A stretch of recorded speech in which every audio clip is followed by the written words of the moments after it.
Dubai বা সংযুক্ত আরব আমিরাতের ইউএই ভিসা পরিস্থিতি নিয়ে সাম্প্রতিক মাসগুলোতে বেশ কিছু গুরুত্বপূর্ণ আলোচনা ও অগ্রগতি হয়েছে। বিশেষ করে সংযুক্ত আরব আমিরাতে নিযুক্ত বাংলাদেশের রাষ্ট্রদূত এবং আমিরাতের সংশ্লিষ্ট কর্মকর্তাদের মধ্যে দফায় দফায় বৈঠকের পর ভিসার বিষয়ে ইতিবাচক ইঙ্গিত পাওয়া গেছে। বর্তমান পরিস্থিতি ও কর্মকর্তাদের বক্তব্য অনুযায়ী আপডেটগুলো নিচে দেওয়া হলো।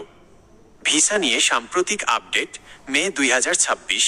পেশাজীবী ও দক্ষ কর্মীদের অগ্রাধিকার। দুবাই এবং আবুধাবি সহ অন্যান্য আমিরাতে প্রকৌশলী, ডাক্তার, আইটি বিশেষজ্ঞ এবং নার্সদের মতো দক্ষ কর্মীদের স্কিল্ড ওয়ার্কার্স জন্য ভিসা প্রক্রিয়া এখন অনেকটাই স্বাভাবিক।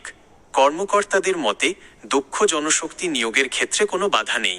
লেবার বা সাধারণ ভিসা, সাধারণ শ্রমিক বা অদক্ষ কর্মীদের ভিসার বিষয়ে কিছুটা কড়াকড়ি থাকলেও গত 4 মে 2026 আপডেট অনুযায়ী সংযুক্ত আরব আমিরাতের রাষ্ট্রদূত বাংলাদেশের সংশ্লিষ্ট প্রতিনিধিদের জানিয়েছেন যে তারা প্রতিদিন নির্দিষ্ট সংখ্যক ভিজিট ভিসা এবং সীমিত পরিসরে কর্মসংস্থান ভিসা ইস্যু করছেন। ভিসা ট্রান্সফার সুবিধা। দুবাইয়ের সংশ্লিষ্ট দপ্তরগুলো থেকে জানানো হয়েছে যে যারা ইতিমধ্যে আমিরাতে আছেন কিন্তু এক কোম্পানি থেকে অন্য কোম্পানিতে যেতে চান তাদের জন্য ভিসা ট্রান্সফার প্রক্রিয়া আগের চেয়ে সহজ করা হয়েছে। অনলাইন সিস্টেম সচল।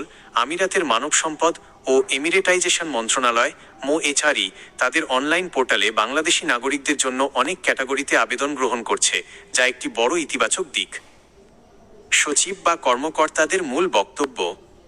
দুবাই বা আমিরাতের কর্মকর্তাদের পক্ষ থেকে সরাসরি কোনো পুরো নিষেধাজ্ঞা তুলে নেওয়ার আনুষ্ঠানিক তারিখ ঘোষণা করা না হলেও তাদের আলোচনার মূল সুর ছিল নিম্নরূপ।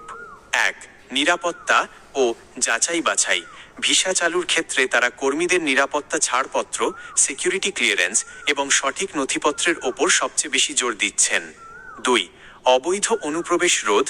কর্মকর্তাদের পক্ষ থেকে জানানো হয়েছে যে যারা ভিজিট ভিসায় গিয়ে অবৈধভাবে থেকে যান তাদের কারণে সাধারণ কর্মীদের ভিসা প্রক্রিয়া বাধাগ্রস্ত হয়, তাই এখন থেকে কঠোর তদারকির মাধ্যমে ভিসা দেওয়ার কথা বলা হচ্ছে।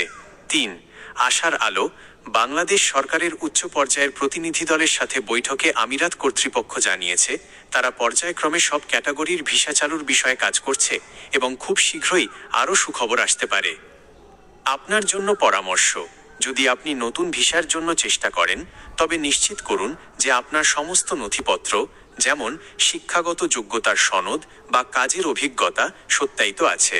অদক্ষ শ্রমিক হিসেবে যাওয়ার চেয়ে কোনো একটি কাজে দক্ষ হয়ে, যেমন ড্রাইভিং, ইলেকট্রিশিয়ান বা এসি মেকানিক আবেদন করলে ভিসা পাওয়ার সম্ভাবনা অনেক বেশি। বর্তমানে অনেক ভুয়া খবর ছড়াতে পারে, তাই কোনো লেনদেনের আগে অবশ্যই বিএমইটি বা প্রবাসী কল্যাণ মন্ত্রণালয়ের মাধ্যমে তথ্য যাচাই করে নেবেন।